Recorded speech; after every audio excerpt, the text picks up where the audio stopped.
ተረት አንድ አይጥ ልደቷን የምታከብርበት ቀን ነበር። ልደቷ ላይ ታዲያ ብዙ እንስሳት ጓደኞቿን ጠርታቸው ነበረ።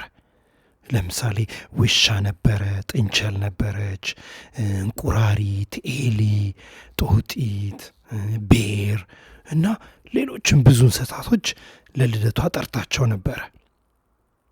ከዛ ተሰባስበው እዛ እየተጫወቱ እያለ አይጥ እኮ ነች፣ ኑ በቃ አሁን ወደ ቤት ግቡና የልደቴንም ኬክ ቆርሳለሁ፣ ልደቴን ማክበር እንጀምር አለቻቸው። ከዛ እሺ አሉና ሁሉም እንስሳቶች ወደ አይጥ ቤት መግባት ጀመሩ። ከዛ መጀመሪያ ላይ እንቁራሪት ቶሎ አለችና ገባች። ከዛ ደግሞ ጥንቸል ገባች፣ ኤሊም ገባች፣ ጦጢትም ገባች። ከዛ ሁሉም እንስሳቶች አንድ በአንድ ሰልፍ ይዘው የአይጥ ቤት ገቡና ከዛ መጨረሻ ላይ ውጪ ቤር ብቻውን ቀረ። ምክንያቱም ሊገባ ሲል የአይጥ ቤት በሩ ጠባብ ነው። ከዛ መግባት ስላቃተው ውጪ አዝኖ ቁጭ አለ። ከዛ በኋላ ሌሎቹም እንስሳቶች አሉና ቤር ወደ ውስጥ ገብቶ ልደቱን እንዲያከብር በጣም ስለፈለጉ ማሰብ ጀመሩ። ከዛ በኋላ ውሻ እኮ ነው፣ እኔ ግን አንድ ሀሳብ አለኝ አለ። ምን አሉት? ቤር ወደ ውስጥ መግባት እንዲችል የአይጥን ቤት በሩን መስበር አለብን። በሩ ለምን አንሰብረውም አለ። ከዛ እንደሱማ እንዴት ይሆናል? የአይጥ ቤት እኮ በሩ ከተሰበረ ይበላሽባታል አሉ።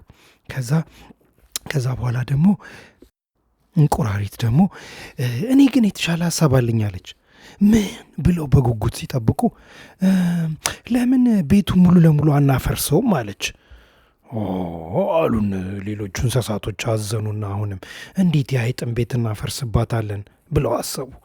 ከዛ በኋላ ሁሉም ጸጥ ብለው እያለ ጦጢት እጇን ወደ ላይ አነሳች። እሺ ጦጢት የተሻለ ሀሳብ አለሽ ብለው ጠየቋት።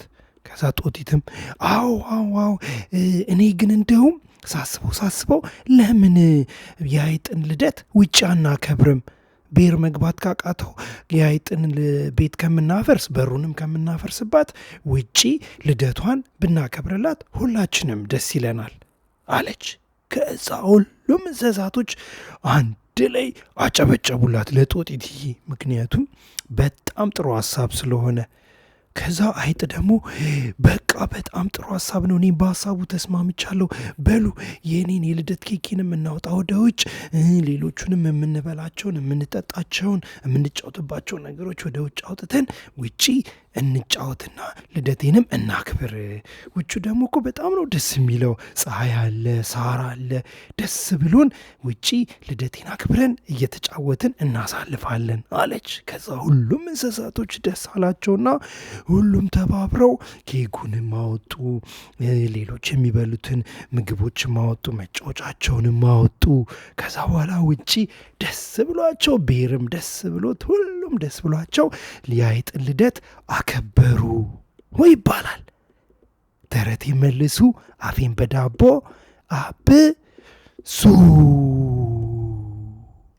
አሁን ደግሞ ልጆችዬ ሁልጊዜ የምጠይቃችሁ ነገር ታደርጋላችሁ። እሺ እናታችሁን ወይም አባታችሁን ምን ትሏቸዋላችሁ መሰላችሁ?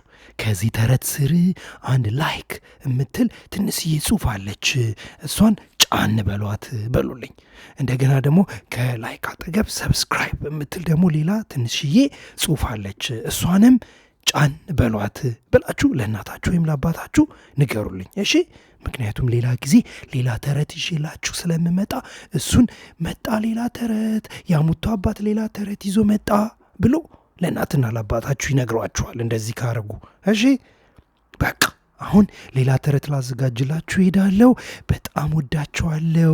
ሰላም ሁኑልኝ። የአሙቱዬ አባት ነኝ። ቻው። እሺ ልጆችዬ ወዳችኋለሁ። እናትና አባታችሁን ሁሌ ስሙ፣ እንዳትረብሹ። እሺ ቻው።